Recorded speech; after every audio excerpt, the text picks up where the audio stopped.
Mojaki. Perfect, thank you. I was just saying how this group represents the breadth of what we do at the Friedman School. So Relebohile Mojaki is a lecturer at the National University of Lesotho. Her expertise is really in agriculture and livelihoods. So she's done a lot of extensive work on agriculture and livelihoods, resource management, and especially now she's been focusing a lot on climate change in recent years, also looking at climate information and the use of climate information in agriculture, which I know she'll talk about today.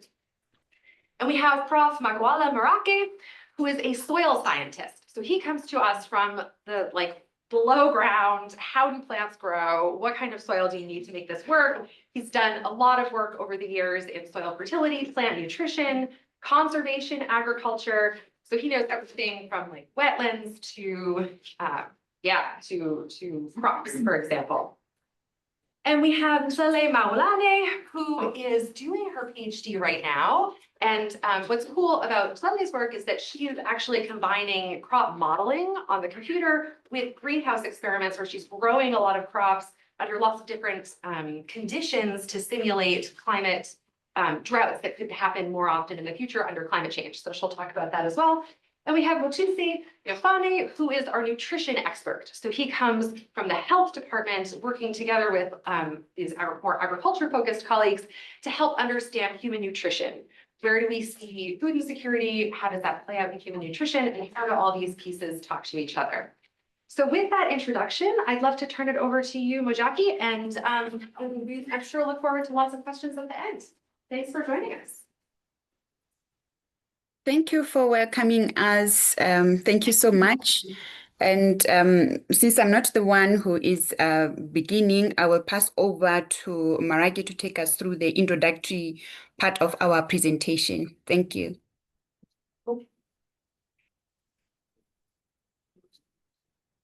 Marake, over to you. Good evening, Lesotho time, and good morning, US time, and other times around the world. The theme of our talk today is when the rains don't come, modeling agricultural resilience and adaptation in a changing climate.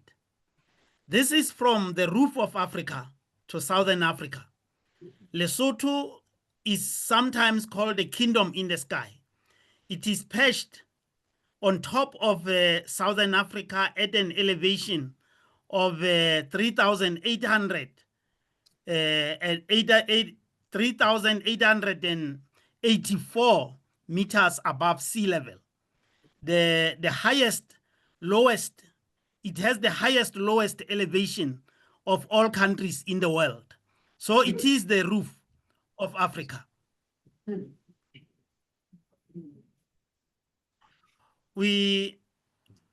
I'll catch you up with the climate change challenges and risks for Lesotho. We are experiencing an increasing frequency of natural disasters and extreme weather events over the years. And our research picks up farmer narratives that are noticing some of these climatic changes in their livelihoods, in their farms. And the Lesotho Climate Smart Agriculture Investment Plan identifies basically four primary threats to the agricultural sector in the form of increasing frequency and intensity of droughts, unpredictable flooding events, a rise in the pest and disease infestations, and extreme temperature fluctuations from cold to very hot.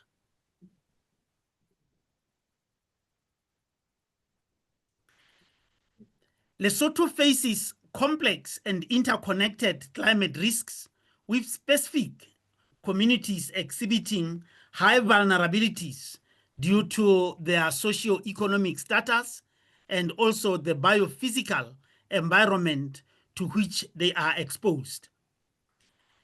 climate modeling projections indicate a future with more extreme weather events, altered precipitation patterns, and rising temperatures as we go to the distal future towards 2100. And all of this necessitate robust adaptation and ability to issue functional early warning systems and strategies.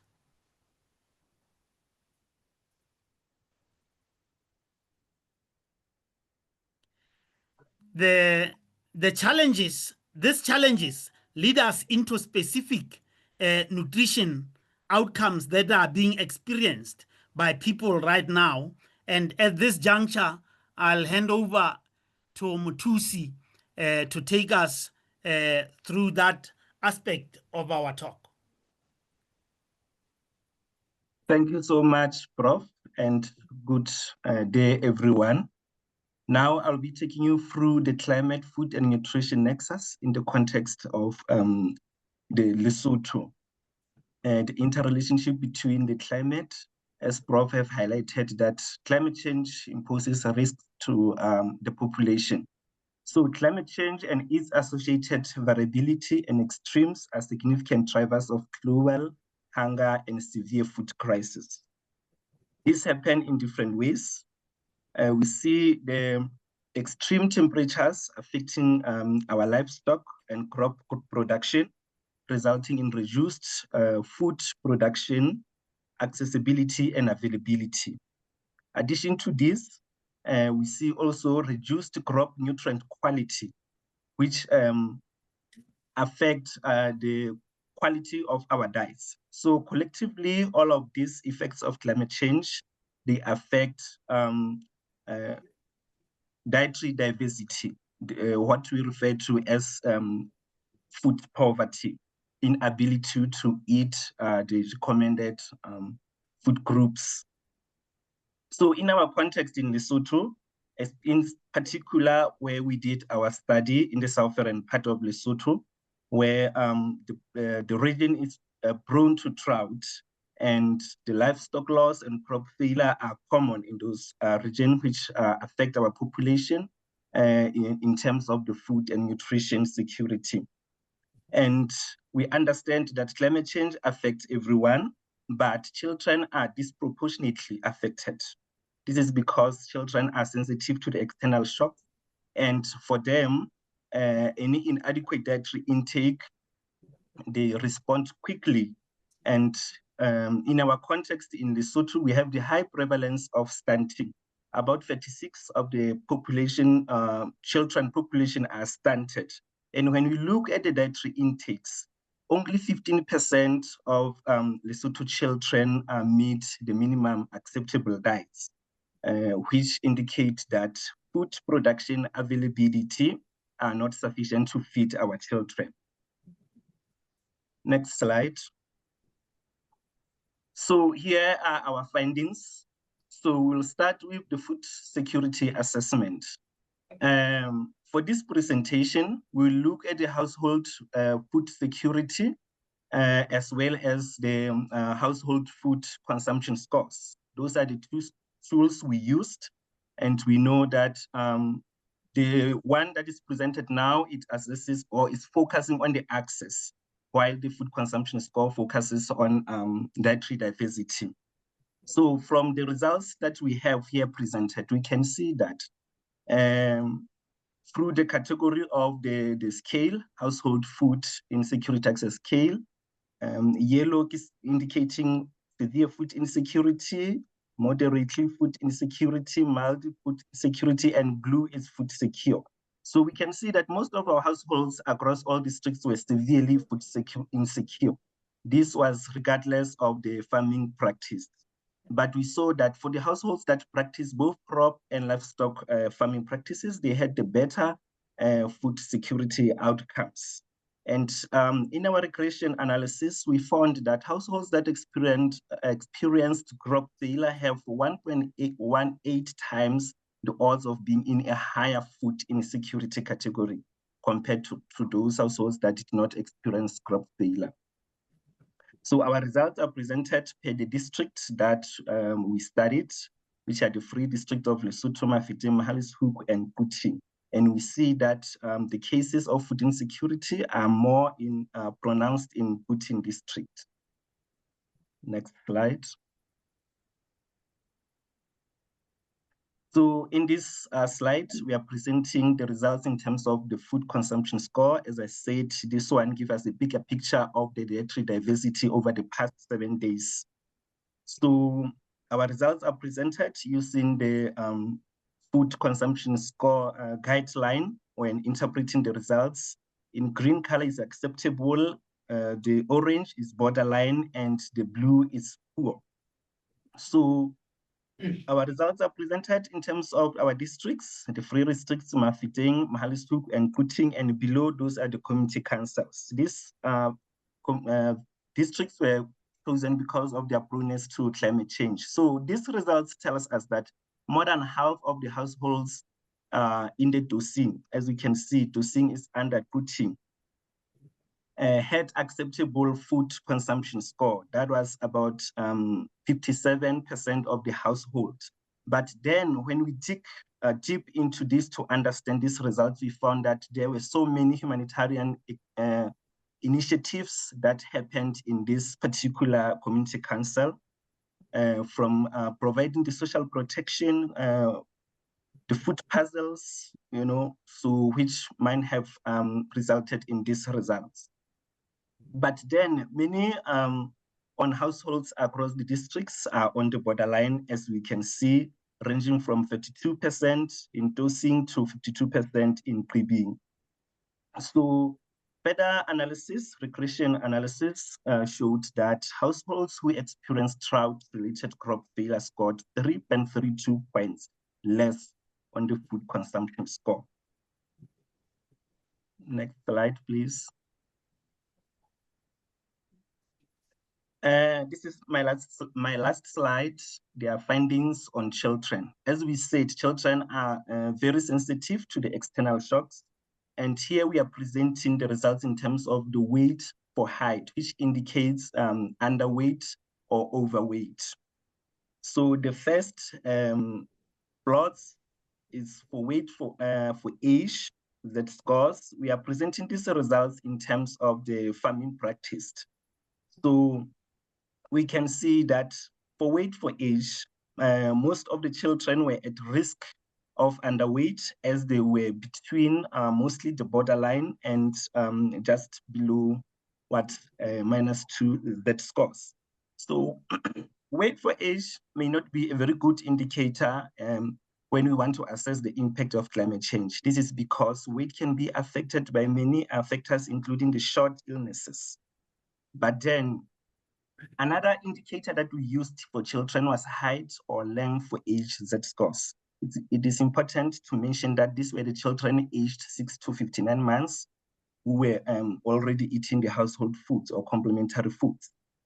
So height or length for age Z-scores, this indicates the physical growth in children, where we say if they fail to attain the their potential genetical growth, that's stunting.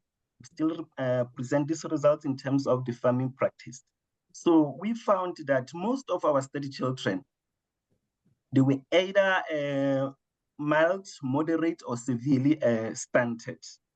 And this is what we refer to as chronic malnutrition, which indicates prolonged food insecurity or inadequate dietary intake. If the children starved for a prolonged period of time, their physical growth will be compromised. And so this result, they actually speak to our context to Lesotho.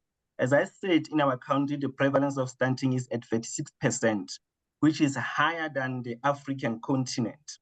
And in these results, we found that the prevalence of stunting is 28.3%.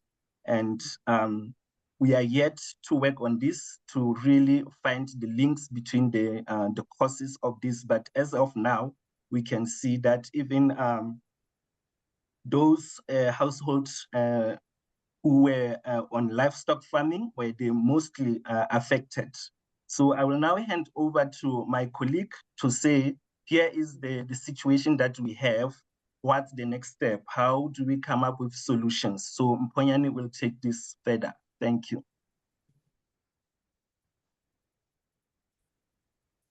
Thank you, Mr. Dr. Mutusi. Hey, everyone. Good morning and good afternoon.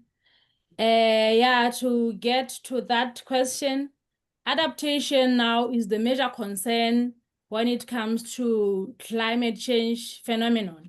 So agricultural tools needs to be well advanced so that at least farmers become resilient to climate change.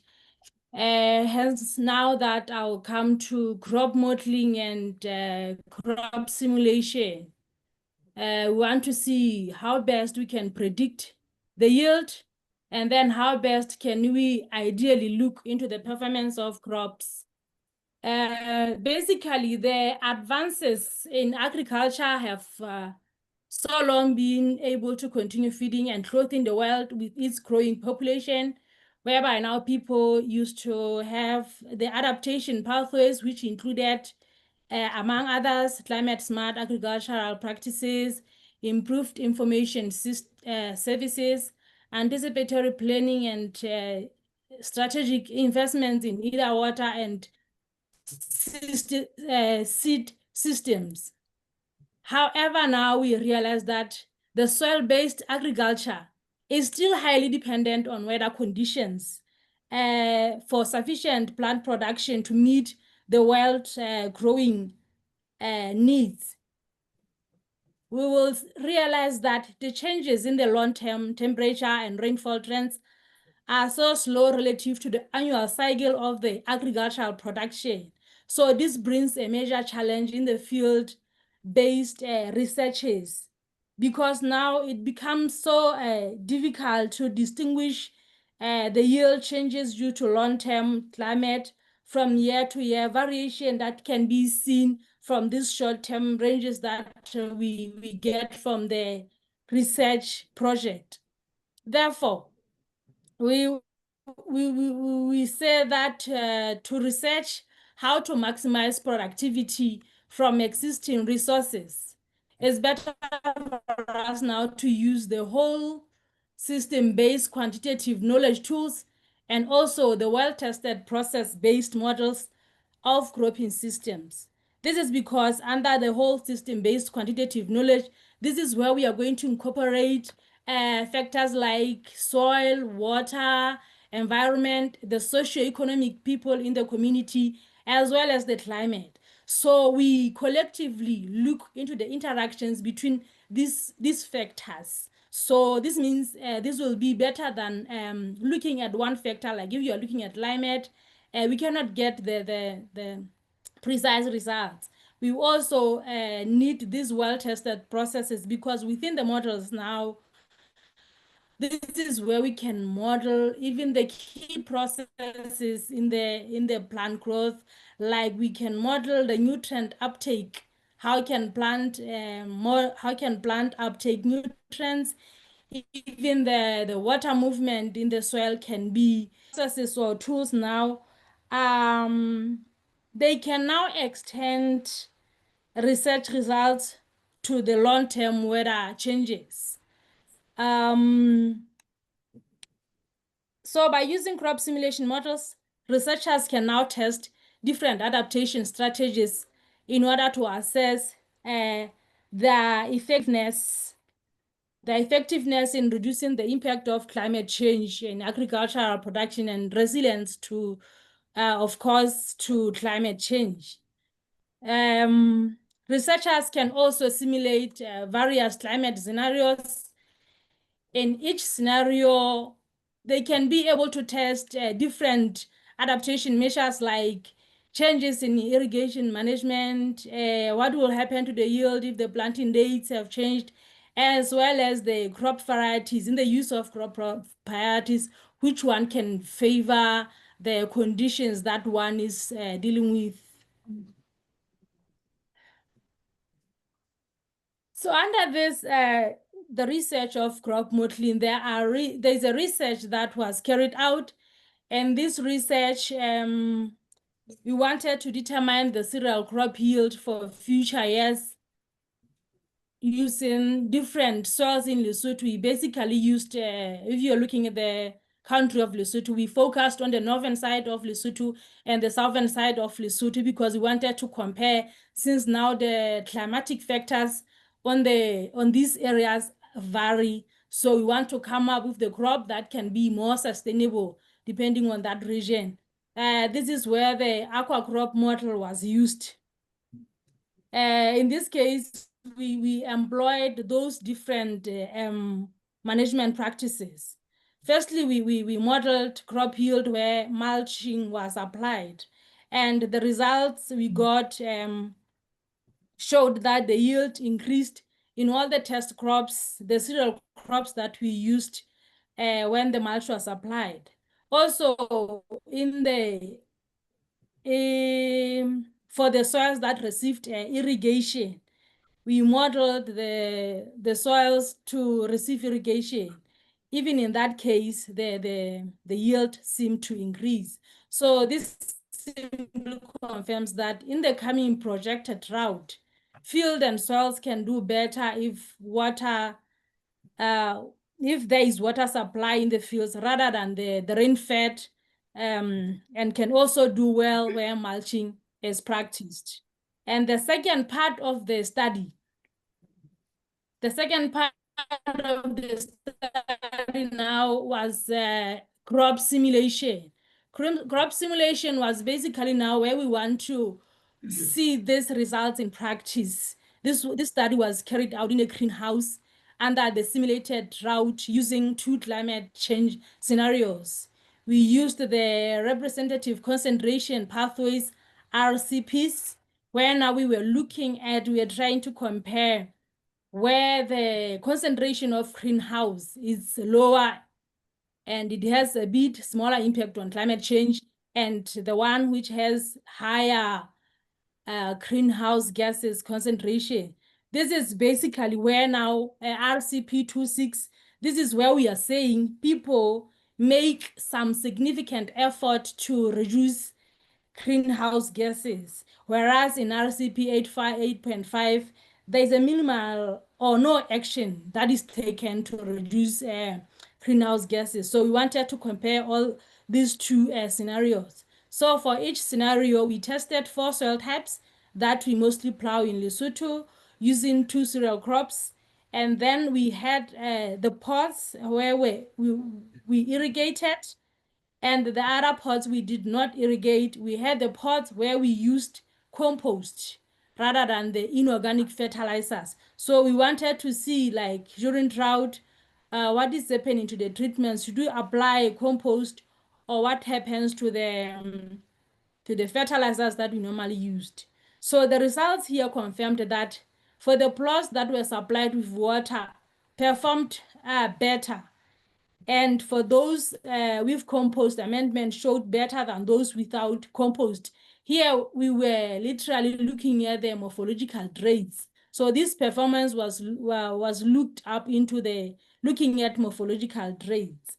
So we also realized that since we had different levels of these normal fertilizers, different levels of nitrogen, different levels of phosphorus. So we realized that even whether increasing or decreasing the combination of nitrogen, phosphorus, or potassium fertilizer, it did not prevent crop senescence during a drought in the greenhouse experiment.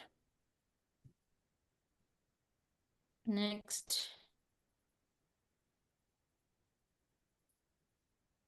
This is just a small graph that illustrates to us what happened during crop morphology when the crops were simulated under RCP 8.5. This basically tells us that we have different soil series that we see here. So this is our plant height. The plant height kept on increasing to some extent, but as drought intensifies, this is when the irrigation, the rain-fed agriculture was no more. And then this shows that the plant height also decreases. Next, please. And we will also realize that when we get to the leaf length now still under RCP 8.5, the same results were received, whereby now we realize that within the soil series. Next, please.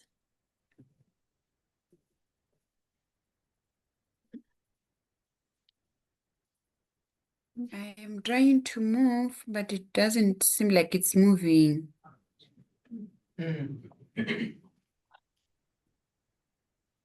Oh, yeah, there we go. All right, yeah, thank you. And this is our leaf length results. So in this case, we also found that under RCP 8.5, even the leaf length also decreased gradually in all these soil series, different soil series or different soil types that we used. Next, please. And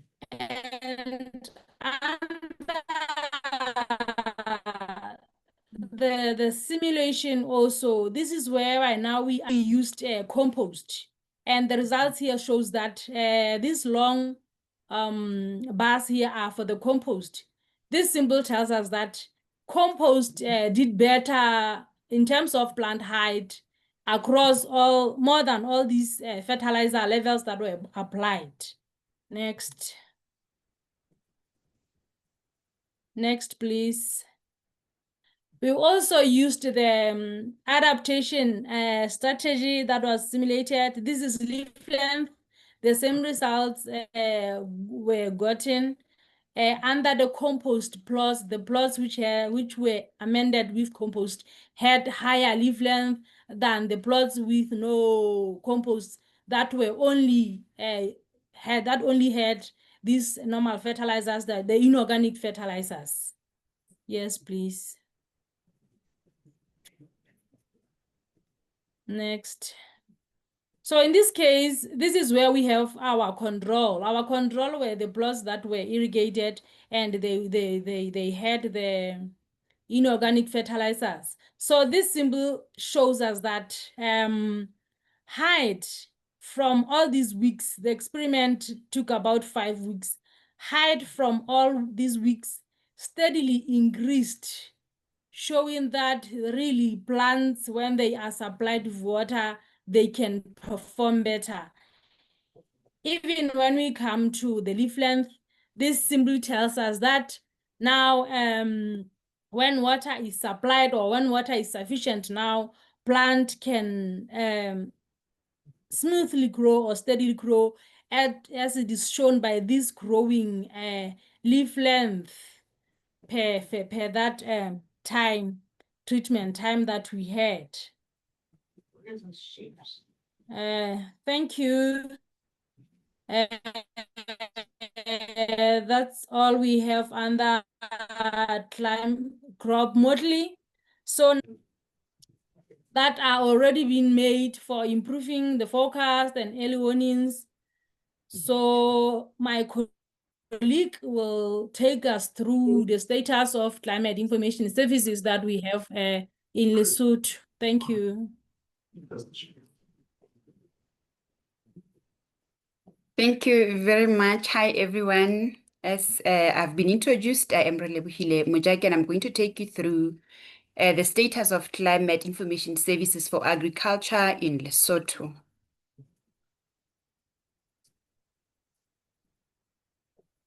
Okay. So a study has been conducted using a survey, and it was found that smallholder farmers most frequently access and use short-term, medium-term, as well as agro-meteorological services. So in terms of short-term climate information services, this is inclusive of the daily forecasts. They also have access and use a weekly forecast as well. And there are also a monthly forecast as well as a 2 months forecast that is produced by the Lesotho Meteorological Services. There are also a 10-day or a decadal weather forecast that is produced targeted at agriculture to try to advise on how they can approach their agricultural activities given the prevailing weather at the time. So we also have medium-term forecasts that farmers seem to have access to, as well as using this and this inclusive of the seasonal forecast, which is most often released around October of almost every year, covering a period of 6 months. In which case, in our country, it's released targeting a summer grouping where most farmers practice do plant maize, sorghum, beans, and so on. So it seems they also have access to this seasonal outlook as a medium-term forecast, and they also use it. So there are also agrometeorological services which are inclusive of forecast alongside the practices that farmers must consider given the prevailing conditions. So the results also indicate that they do, therefore, implement various early farming activities in anticipation of the forecast that has been released. And as such, therefore, they do engage into several preparedness measures, with crop diversification and land preparation being the most commonly practiced. So the study therefore also points out that crop diversification is particularly effective because the study went on to check on the effectiveness of the early farming activities that farmers engage in. So diversification tend to stand out where farmers would plant several different crops in one field, in which case if the other one fails as a result of the prevailing weather conditions, then others are able to survive and they're still able to at least get a harvest from a field. So how they access them appears that they do use multimodal communication channels with radio, television, and smartphones being most channels that are used to access these services, but there's also a radio and television as well that seem to be used by the majority of people. You realize that while radio is being outdated by the emerging technological platforms to access information, it still remains essential in Lesotho, such that we need to be disseminating information, either climate information services or agricultural information or any other information, because many people seem to have radio or regard radio as essential for accessing information, TV as well. And the good thing is that we also see a majority of people also accessing information through smartphones, which we know have several tools and applications through which they can access information, which is also aided by audio recordings as well as pictures, maybe for people to have a clear information of what is being disseminated to them. So the study also went on to determine the factors that affect access and the use of climate information services. And there were 4 that appeared to actually affect access as well as use of climate information. And these are availability of climate information services, trust in climate information services, and perceived climate change risk. And these ones, they are associated with higher likelihood of farmers accessing and using the information. So it implies that if the information is not available or it is there and they don't trust it, then it means they are not going to have access to such information or use such information. Similarly, if they have not perceived the risk that is associated with climate change, they are unlikely to access and use climate information services. We also have evaluated the barriers to climate information, to uptake of climate information services by smallholder farmers. And here we have used exploratory factor analysis as well as the confirmatory factor analysis. So a diagram that follows would indicate these barriers relating to educational communication, programming, as well as managerial technical barriers. So I'm not sure how clear it is, but it's a graph indicating the results of the measurement model through use of confirmatory factor analysis, where the first part, which starts with A1 to A12, indicate the educational communication barriers, and these are inclusive of information not being available. Yes, as much as our study revealed that they have access to information, which implies that information is there, there are still other farmers who indicate that the information is not available. The information, they are not sure how to get the information. They also perceive misalignment between the climate information services that are being provided with the needs of the farmers. So these are most of the topmost barriers that are being observed as much as it is being accessed and used. So when we come to the category B, which starts from B1 to B5, I will highlight just a few where we are talking about programming issues, programming barriers, where they highlighted the likes of agrometeorological services not being tailored to a specific crop that maybe they are farming. So that is a challenge for them to actually use, or even to use the climate information services. They also have highlighted agrometeorological services not being in their local context. So if it is not in their context, they are unlikely to use such information.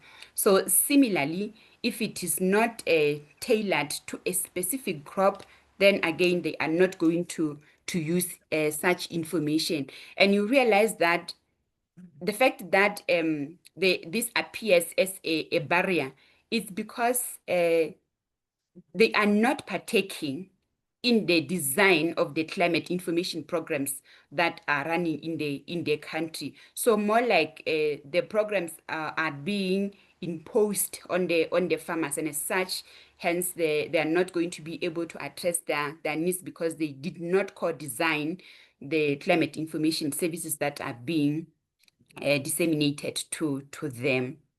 So the category 3, which starts from C1 to C3, speaks to the lack of trust, where farmers seem not to trust the information that is being disseminated. They will tell you that when predictions maybe come that there's going to be 60% chances of rain, then it's no rains do come. And as such, when a forecast comes, they will just continue and do the activities as if nothing is going to happen. And that is as a result of not trusting the information. So some do not trust the information, and hence it is time that Lesotho moves into impact-based forecasting and move away from deterministic forecasting. So also they will tell you that the information is not reliable. So if it's not reliable, it predicts the opposite of what actually farmers are getting. So again, they also find challenges of using such information. They also complain about the inaccuracy again of the information. So all this add up to technical managerial barriers that limit farmers from using the climate information services that exist in the country. So this marks the end of my presentation, and would like to hand over to Makoala to finish with the conclusions and move to the future direction for research. Thank you.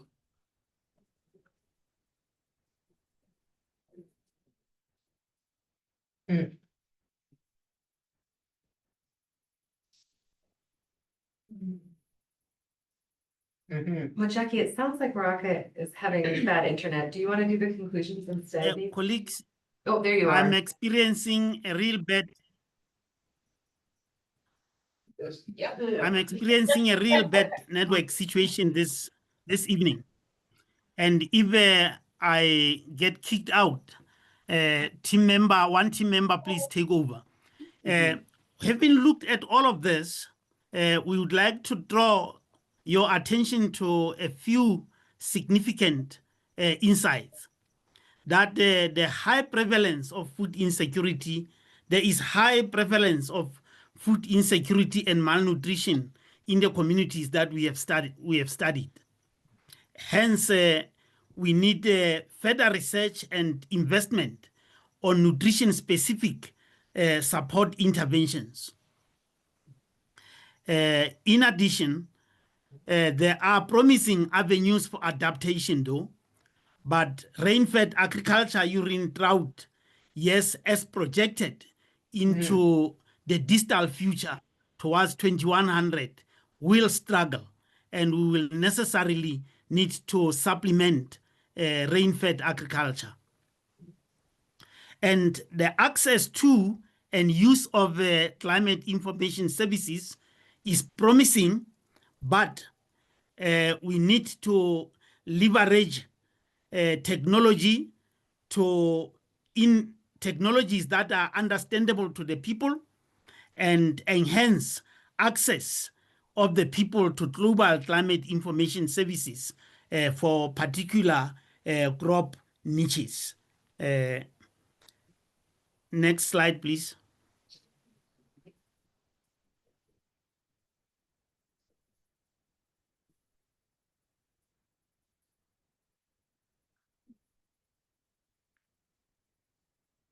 Mojaki? Yes, I have moved on to future research priorities. Can't you see from your side? Now, in terms of the future, there is need to advance climate smart agriculture through innovative systems and technologies, particularly technology integration research, where cloud-based climate platforms, real-time crop niche mapping, combine global data with local observations. We need also to leverage artificial intelligence and machine learning applications, particularly hyper-localized agricultural recommendations using satellite imagery, weather data, and soil conditions, and also take advantage of mobile technologies that have emerged, particularly smartphones-based personalized climate advisories and early warning systems. One of our research teams is working on this technology. We also need to work on genetic resources diversification and genetic resource improvement and diversification, particularly climate resilient varieties that would expand drought tolerant and heat tolerance into crop development. And also, we want to leverage and look at indigenous knowledge systems, in particular documenting and validating traditional varieties showing climate resilience, and participatory breeding with on-farm experimentations, community-based programs for locally adapted varieties. Next.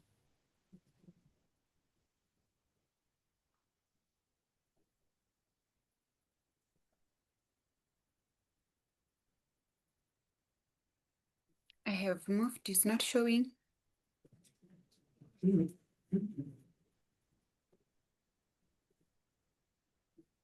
An important aspect is on policy and how we inform policy towards the future. And here we should look at transforming research into resilient agricultural systems with institutional framework development, where national climate information coordination is improved by integrating meteorological, agricultural and socio-economic data to improve services, and interministerial climate protocols where we link, we break the silos and link agriculture, water, disaster management, and rural development.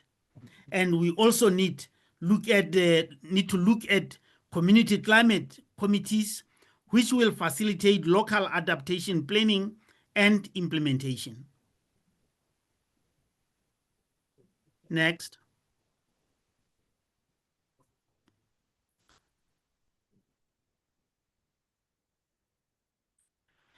One aspect would be strategic investment priorities, where we want to transform research into resilient agricultural systems, and infrastructure, upgrading meteorological stations, soil monitoring networks, and digital platforms are imperative. And climate, in terms of innovation funding for climate smart agriculture, climate bonds, payments for ecosystem services, public-private partnerships should be explored into the future. And we definitely need to look at risk management. Weather indexed insurance has just made its way into Lesotho. For the first time this year, the farmers of Lesotho will benefit from weather indexed insurance, and this will also inform emergency response systems. Next.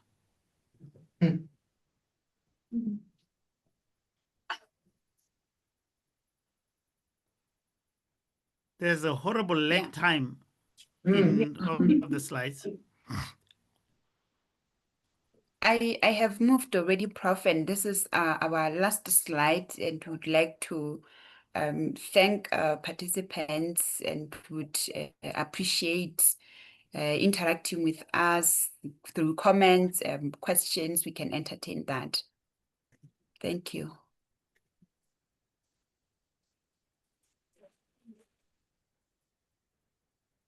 Thank you so much for the variety of research that you were able to share with us. Maybe just, I think in here we don't need a microphone, so you could just raise your hand and we can take turns asking questions, and people online can also raise their hand. Who would like to go first? Yeah. This is very information rich. Thank you for sharing this. I am curious about if you could kind of tie together the insights about resilience adaptations that make sense with the role of accessing information, like the farmers having access to information. It sounds to me like one of the big insights is that crop diversification is important and that irrigation is important. And I'm wondering whether there's a major difference in how those two adaptations are implemented for farmers who have access to radio, cell phone, et cetera, information about ongoing climate conditions and forecasts, as opposed to if a farmer tries to implement those and doesn't have the information. So how much difference does having up-to-date information make in how well those adaptations work? Okay, complicated question. You want me to take that? We take questions individually, or we take maybe three? Okay. That's okay. You can go ahead and reply. Thank you. Okay.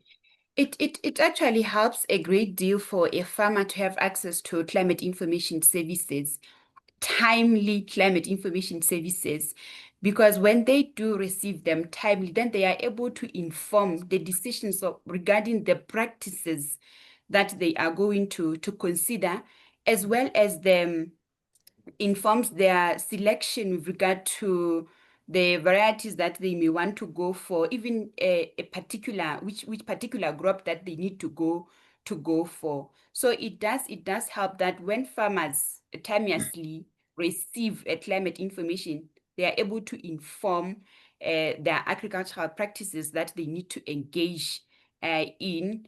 And we have seen evidence that when they have received this information on time, then they are able to at least get a harvest given the conditions that are prevailing. So one other important thing is that Lesotho Meteorological Services has just recently launched an online digital platform where the various sectors will be able to access the information, because one other challenge that we are experiencing in Lesotho is that there are few extension workers who work closely with the farmers out in the field in terms of passing the climate information services and other relevant information that farmers need to improve their production. So this platform is going to enable the farmers to individually access the information from the platform without having an extension worker as a bridge to closing the gap between a farmer and the information that they need. It can either be from research or any other stakeholder. So they will be able to individually source that information from the platform alongside the advisory services that they are supposed to consider for them to produce given the prevailing conditions. Thank you. That actually leads me to another question. You had a graph with different sources of information, and what you just described was we can't have we don't have enough people to do one-on-one in person, if I understood you correctly, education or advice about what to do. And I'm wondering if you've looked at the ability of a farmer to take up advice based on whether they had to get it from a cell phone or access it from an online platform or get it with either a group or an individual counseling one-to-one. Have you looked at the uptake of information based on those different modes of providing it? What happens is that extension workers serve as the primary disseminators of information to the farmers. But now we are also realizing that there is a gap given their limited number. So we are trying to explore if they are also considering the use of other media platforms to at least get information.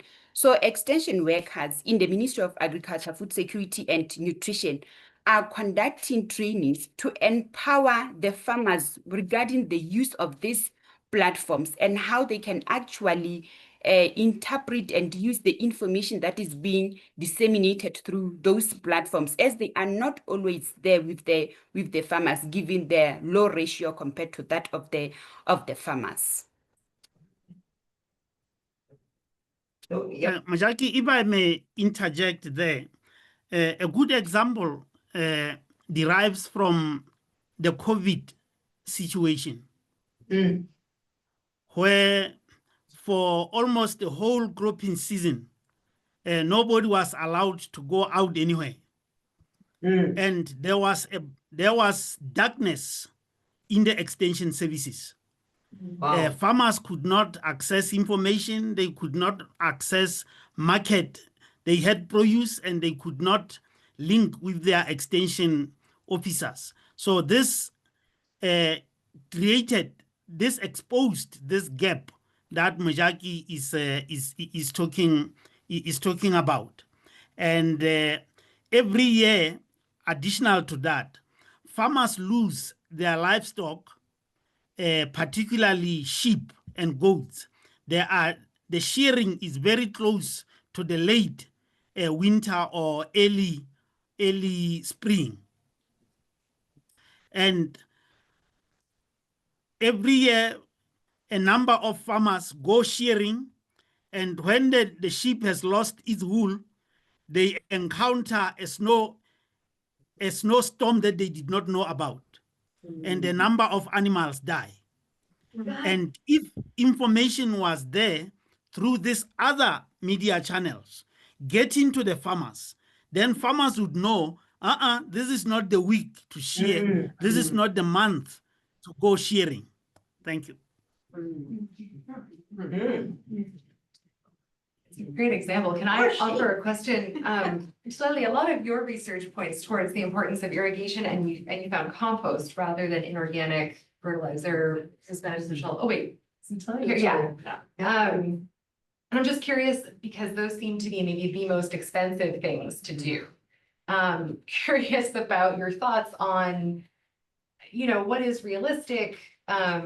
If we know what works, but what works is very expensive. I mean, scaling up compost, I think I understand even, in large farms is very hard. What are your thoughts on how to take that forward in terms of actionable recommendations for farmers?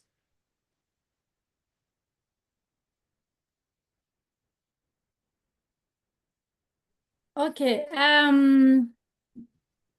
Yeah, basically, I think all these strategies, all of them are trying to tell us the importance of rainfall or of water being there for crops. So I think in that regard, this will give us a clue that the usage of fertilizers might not be that useful when there is no water supply. So I think in this case, now it will take us to now what is the best practice that we need to do if we have if our inorganic fertilizers cannot work. Hence why the results were able to reflect on the compost.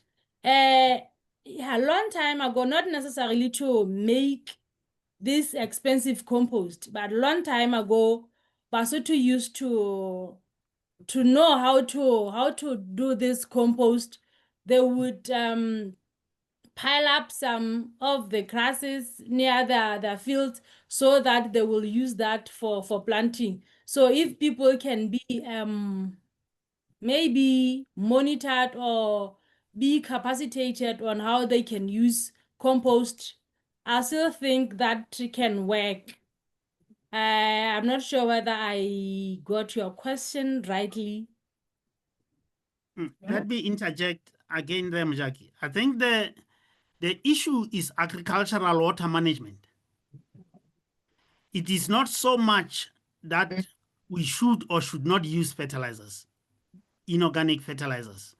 The point I think that emerges from Mojaki's study is that the single most important adaptation measure in the changing climate is agricultural water management.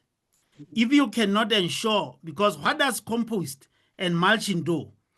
It reduces the evaporative demands of that solar radiation from the soil and keeps your water longer in the soil and available to plants. Now they can be able to utilize the fertilizers. They can be able to utilize other nutrients, whatever the source is. I think that's, for me, where the point is.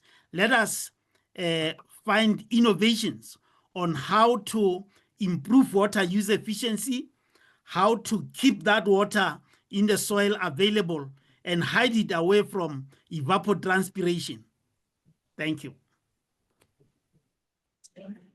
And then I won't ask it as a question because they just answered it. And it was really about, to what extent do farmers hear about amendments like compost being able to substitute for some of the irrigation requirements? Like, can you mitigate the water demand? And I wrote it on my phone like a half an hour ago, but you just answered that question, that's the resilience question going into the future is you focus on soil and you focus on water and you focus on crops rather than one or the second or the third. So that was it was a great summary of that. Thank you. Great. And thank you so much, everyone, for joining us today. Thank you again to our speakers. We can do another round of applause. Thank you so much for being here with us. We really appreciated hearing from all of you. Thank you. Thank you. Thanks, everyone. Thank you. Thank you. Thanks, you so colleagues. For much. having us. That's what their ability to coordinate. Yeah. Friedman, right? That shouldn't be there. Is somebody at the pleasure? He is something what he said. Bye, Erin. Yeah. Oh, my husband. Essentially does.